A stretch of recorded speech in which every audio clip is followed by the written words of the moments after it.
Olá, seja muito bem-vindo, bem-vinda aqui ao nosso Diário Terapêutico de hoje. Recentemente me deparei com uma história que me fez refletir profundamente sobre o rumo da criação dos filhos na atualidade e que acendeu em mim um alerta muito urgente que eu precisei trazer aqui para vocês no vídeo de hoje. Uma jovem de apenas 15 anos, após um forte abalo emocional, motivado por ciúmes intensos do namorado. Entrou em um processo de sofrimento tão agudo que precisou de internação em uma clínica especializada. Ao receber alta, a orientação da equipe médica e terapêutica para a família foi clara e desesperadora. Aquela jovem havia deixado uma carta de despedida. Havia um risco real e iminente de que ela tentasse contra a própria vida. E o alerta era categórico. Os pais não podiam deixá-la sozinha em momento algum. Agora tente se colocar no lugar desses pais por um segundo. Imagine o tamanho do medo, do desespero e da fragilidade daquela mãe e daquele pai. Diante do pavor absoluto de perder a filha, a reação imediata deles foi fazer todas as vontades dela, assim que saiu da internação. Ela começou a se comportar e a pedir coisas como se fosse uma criança. Queria hambúrguer artesanal, na hora que desejava, produtos caros de beleza, mimos cotidianos, e os pais, paralisados pelo medo, foram cedendo a absolutamente tudo, fazendo todas as suas vontades. Eu olho para essa situação dolorosa como essa e eu faço uma pergunta central que nós, como adultos responsáveis, precisamos encarar de frente. Até que ponto o nosso medo de ver nossos filhos sofrerem está, na verdade, incapacitando-nos para a vida? Será que o excesso de mimos, a incapacidade de dizer não diante de uma crise, protege ou fragiliza ainda mais um jovem que já está quebrado por dentro? No vídeo de hoje, nós vamos conversar de forma muito profunda, madura e sem julgamentos sobre a importância vital da frustração. Eu quero te mostrar por que frustrar o seu filho não é desamor. Pelo contrário, minha amiga, a frustração é uma das maiores ferramentas de estrutura psíquica que os pais podem oferecer, especialmente na adolescência. Fique comigo até o final, porque hoje nós vamos entender o que acontece na mente desses jovens e como você pode equilibrar amor com autoridade. Para começarmos a compreender a gravidade desse cenário, nós precisamos dar um passo atrás e olhar para o que de fato a adolescência é sob a ótica da psicologia e da psicanálise. Muitas vezes a sociedade enxerga o adolescente de 14, 15, 16 anos apenas como alguém rebelde, reclamão ou com os hormônios à flor da pele. Mas a verdade clínica é muito mais complexa. A adolescência é um período de profundo luto. Pense comigo, o jovem está vivenciando a perda do seu corpo de criança. Aquele corpo infantil que ele conhecia e dominava muda de forma drástica e sem pedir licença. Ele perde a sua identidade de criança protegida.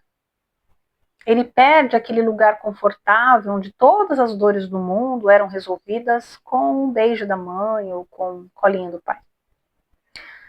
De repente, o mundo começa a cobrar dele uma postura madura, mas ele ainda não tem pernas emocionais para caminhar sozinho. Ele está no meio de uma ponte, olhando para trás e vendo a infância sumir, e olhando para frente, sentindo medo do mundo adulto. E o que acontece no psiquismo de de um jovem, quando ele se depara com uma dor insuportável nessa fase, como a rejeição, o término de um namoro ou o ciúme patológico, como no caso dessa menina. Diante da dor de crescer e enfrentar a realidade nua e crua, o psiquismo dela operou o que nós chamamos de regressão.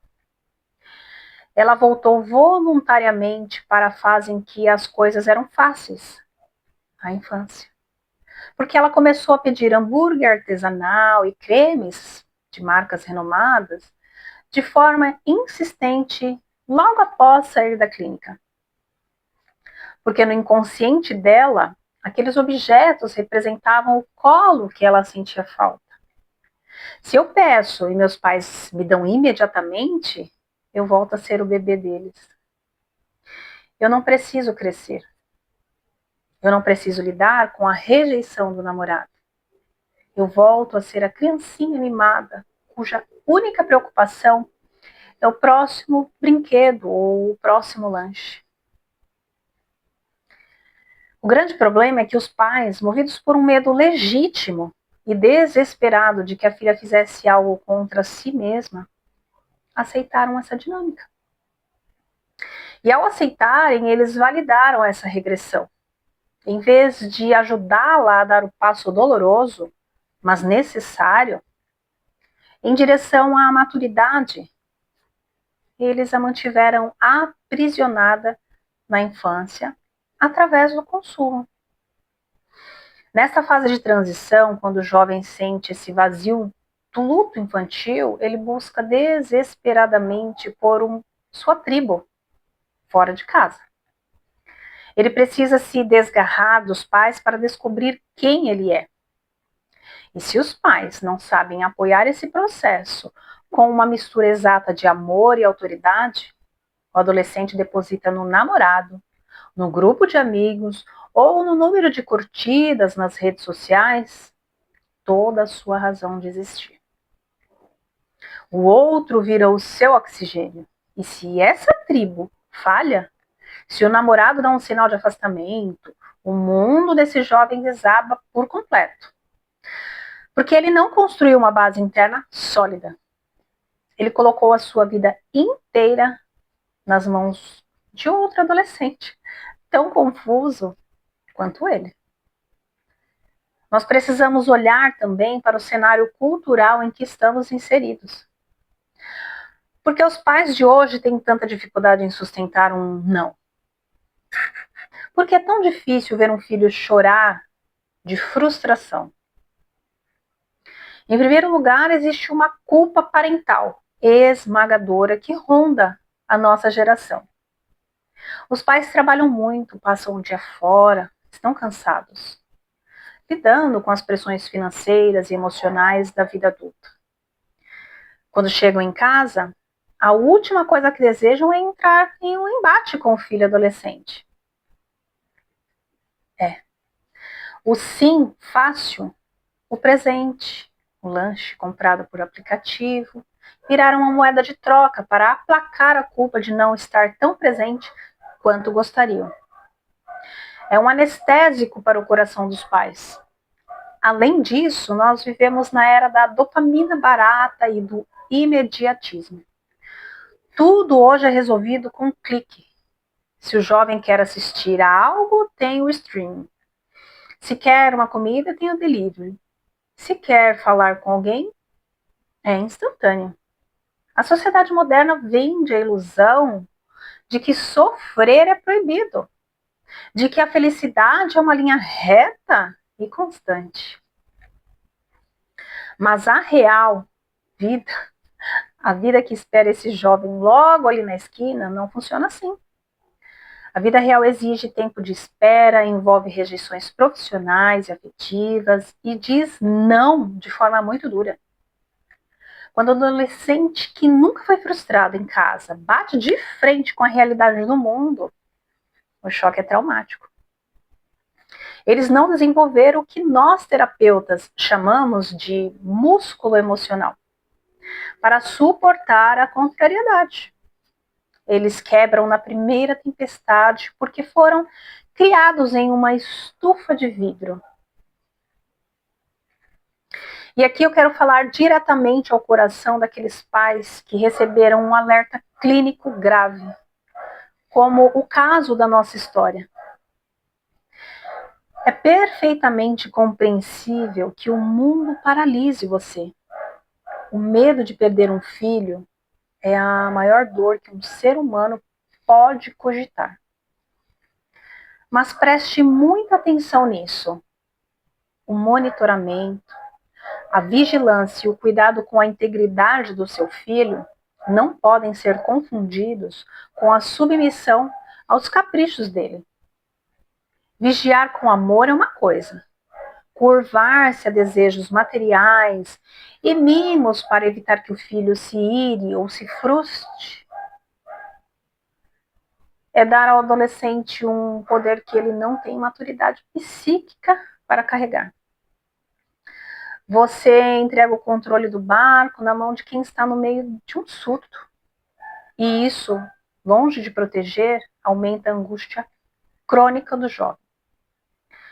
Muitas pessoas pensam que a autoridade afasta os filhos. Acreditam que para ser um pai ou uma mãe acessível na adolescência é preciso ser amigo, parceiro, adotar uma postura horizontal onde todos são iguais. Mas a clínica não nos mostra o oposto. A falta de autoridade adoece. Adoece tanto quanto a falta de afeto. Vamos entender o que acontece quando falta autoridade e sobra apenas a permissividade. O adolescente, por mais que grite por liberdade, no fundo do seu inconsciente, ele está terrivelmente assustado com o mundo. Ele precisa de balizas, de limites claros que digam até onde ele pode ir em segurança. Quando os pais mudam as regras do jogo, toda vez que o filho chora, faz birra ou ameaça, o jovem processa a seguinte informação: meus pais são fracos. Eu consigo dobrá-los com o meu comportamento. E se eles são fracos, a ponto de não conseguirem me controlar, significa que eles também não têm força para me proteger do mundo. A falta de limite gera um desamparo profundo. O jovem se sente órfão de liderança dentro da própria casa.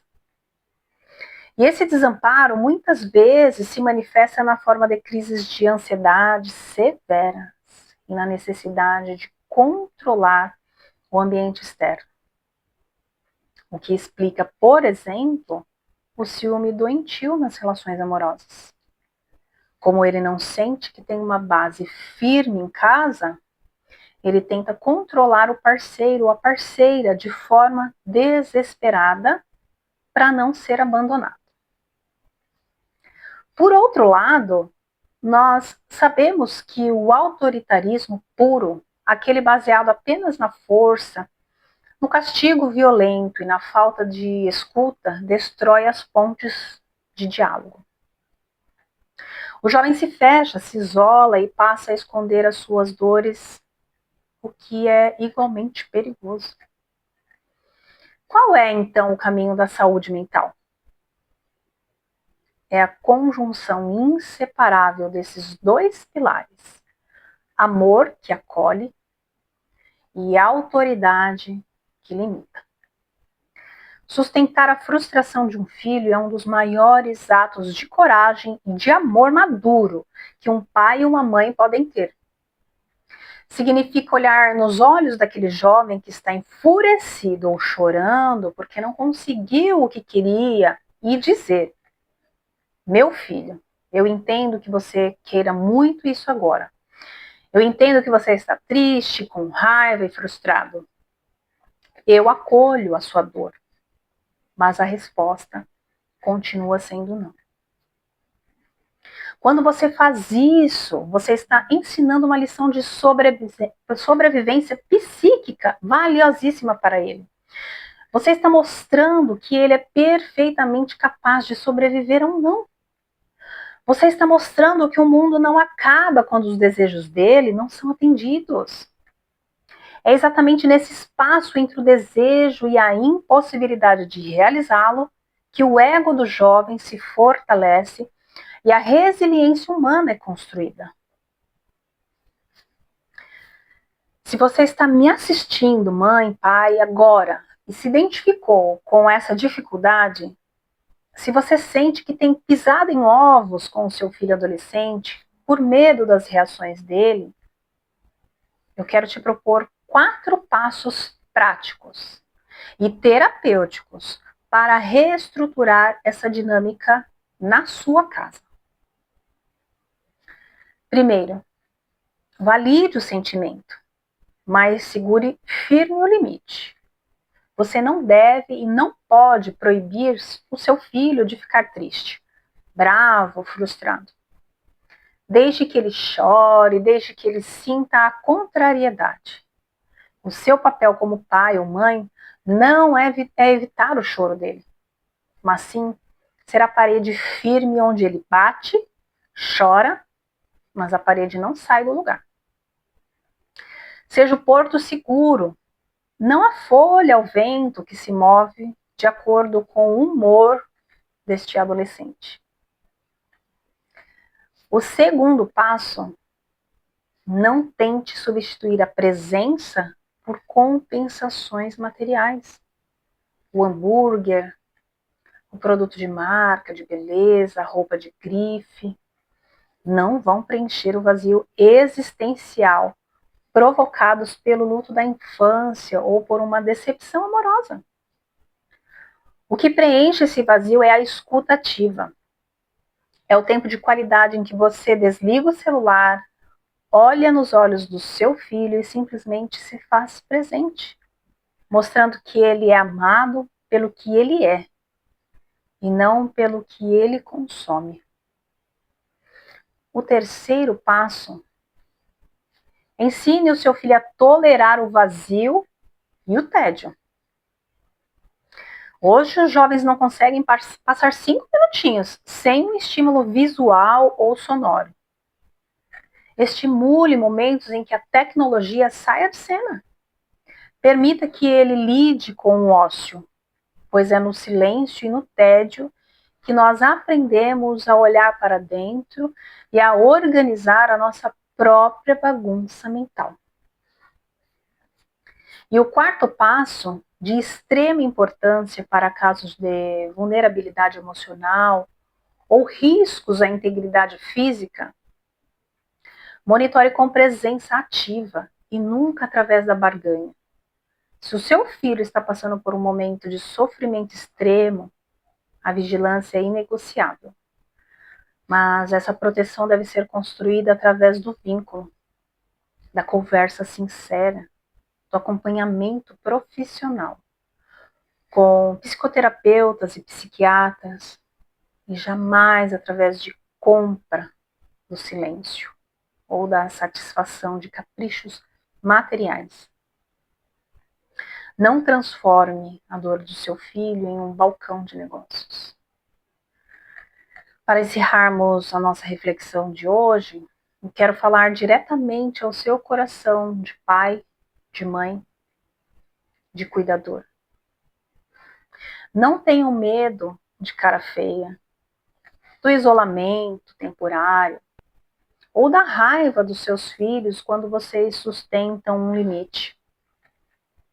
O não que você dá hoje dentro de casa, em um ambiente controlado, com amor, proteção e colo para acolher o choro, é o que evita que a vida dê um não violento e destrutivo para eles amanhã, na rua, onde não haverá ninguém para segurar a mão deles.